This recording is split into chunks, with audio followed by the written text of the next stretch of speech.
ইয়ে ভাই কারণ দেখলাম ইয়ে ভাই গান করতে পারে না।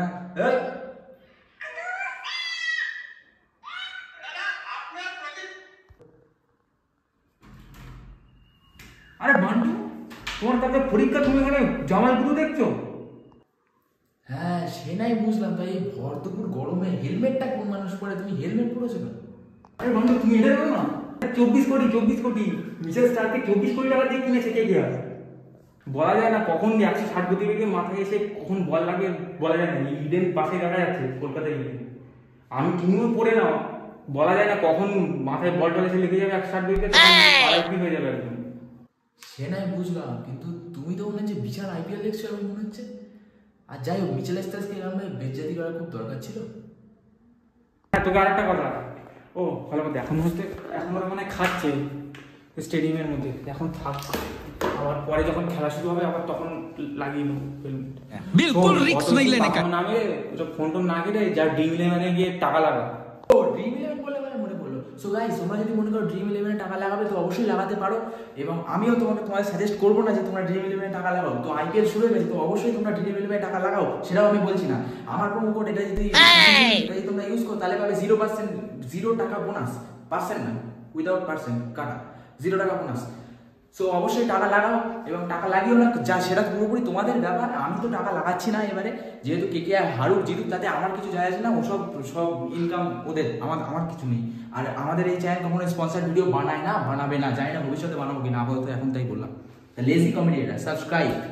কি গাঁজা ফের মধ্যে গেজি যাচ্ছিস, কি গাঁজাচ্ছিস অত পাগলার মধ্যে, কি সব বলে গেলি তো সাবস্ক্রাইবার চুকি আনা তোর মতো। যাই হোক ওরা বোঝে, ওরা কোথায় টাকা লাগাতে হয় না লাগাতে হবে ওরা জানে, বুঝলি তো। ওইসব ফাউ করে তোর সাবস্ক্রাইবার দেখেছিস তুই আবার প্রমোশন দিয়ে বানাবে, তাতে আমার বাল ছেঁড়া গেল। হ্যালো, হ্যাঁ আজকে খেলা দেখবি তো? হ্যাঁ তুই কোন টিমের সাপোর্টার, আরসিবি তো? হ্যাঁ ভাই আমি তো ভাই কেকেআরের ফ্যান। হ্যাঁ সেই মার পেটের থেকেই। হ্যাঁ আমার দাদু কেকেআরের ফ্যান ছিল, আমার বাবাও কেকেআরের ফ্যান ছিল, তারপর আমি যখন মার পেটে থাকি তখন দেখি আমি কেকেআরের ফ্যান হয়ে গিয়েছি। হ্যাঁ না ভাই ওসব আরসিবি না, কেন ওই Virat Kohli slow strike rate ওইসব দেখবো? হ্যাঁ কি বলি তুই কেকেআরের সাপোর্টার? আরে ভাই হ্যাঁ সে আর কি বলবো, আবার জ্বলিস না জানো কথাটা শুনে। হ্যাঁ শোন, গৌতম গম্ভীরের বাবা আর আমার দাদু এক স্কুলে পড়তো, বন্ধু ছিল খুব ভালো। হ্যাঁ এক থালায় দুজনে একসঙ্গে খেত। কে রে তুই, চিনিস আমাকে? হ্যাঁ না গল্প না, সত্যি কথা। তুই গৌতম গম্ভীরকে ফোন করে জিজ্ঞাসা কর না, তুই আবার ফোন নাম্বার পাবি কোথায়, আর আমিও দেবো না তোকে। সে যাই হোক, আরসিবি হারবে আজকের, শুনে রাখ। পুরো দেবো দুটো দানা, তখন বুঝতে পারবেন মারা। তোর জন্য অশুভ কামনা রইলো, জীবনের কোনোদিন উন্নতি করতে পারবি না যতদিন পর্যন্ত আরসিবি সাপোর্টার হবে। রাখ দেখি এবার জেএসপি ক্রিয়েশনকে একটু ফোন করি। হ্যাঁ হ্যালো, বলছি আজকে তুই আরসিবির ফ্যান তো? হ্যাঁ আমি আরসিবি ফ্যান। হ্যাঁ আচ্ছা হ্যাঁ ঠিক আছে, চল তোর সঙ্গে আমার একটা কথা আছে। হ্যাঁ আরে কদিন আগে আমি জানতে পারলাম যে বিরাট কোহলি বলে একটা ছেলে, ও নাকি আরসিবিতে খেলছে। ছেলে।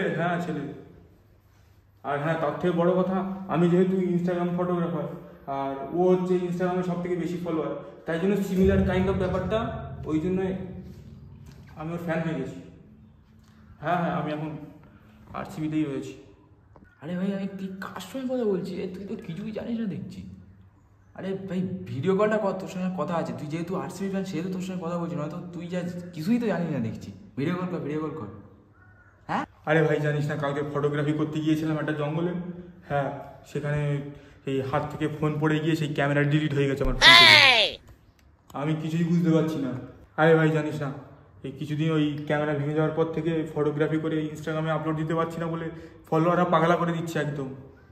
হ্যাঁ আমার ফলোয়ার কত, এই 5,000 ফলোয়ার আছে। হ্যাঁ কি ক্যামেরা ভেঙে গেছে শুনেছি, কিন্তু হাত থেকে পড়ে ক্যামেরা ডিলিট হয়ে গেছে? এ ভাই তুই যেন আমার ফলোয়ারের চক্করে পড়ে আবার যে তুই নিজে ডিলিট হয়ে যাস না। তুই আমার সামনে এসে কথা বলতে, কার সঙ্গে কথা বলছি আমি? রাখ। এতদিন পরে বুঝতে পারলাম এই যুগে লয়ালিটির খুবই অভাব, সেটা আমার জীবনের ক্ষেত্রেও একই। আমার এক্স যেমন আমাকে ফ্যাব ডুপ্লেসির মতো বল যেমন ভাই মারে ফ্যাব ডুপ্লেসি বাইরে বার করে দেয় স্টেডিয়ামে, ঠিক তেমনই আমাকে নিজের লাইফ থেকে বাইরে বের করে দিয়েছে। যাই হোক, নিজেকে সাপোর্ট করি, আর কি বলবো।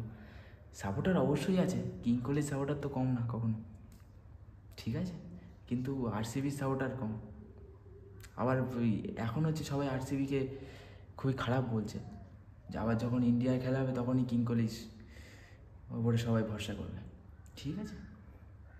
সো গাইস, ভিডিওটা যদি তোমাদের ভালো লাগে অবশ্যই লাইক শেয়ার সাবস্ক্রাইব আনসাবস্ক্রাইব করে দেবে, সাবস্ক্রাইব করার দরকার নেই ভাই। এমনিতে 50% আনসাবস্ক্রাইব করে আমাদের চ্যানেলে ভিডিও দেখে, কি বলছিস আনসাবস্ক্রাইব করতে?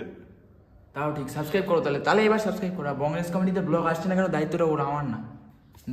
সরি গাইস, আসবে এবার থেকে আচ্ছা, কাপল ব্লগ আসবে। বলেছিলাম না কাপল ব্লগ আসছে, তাড়াতাড়ি সাবস্ক্রাইব।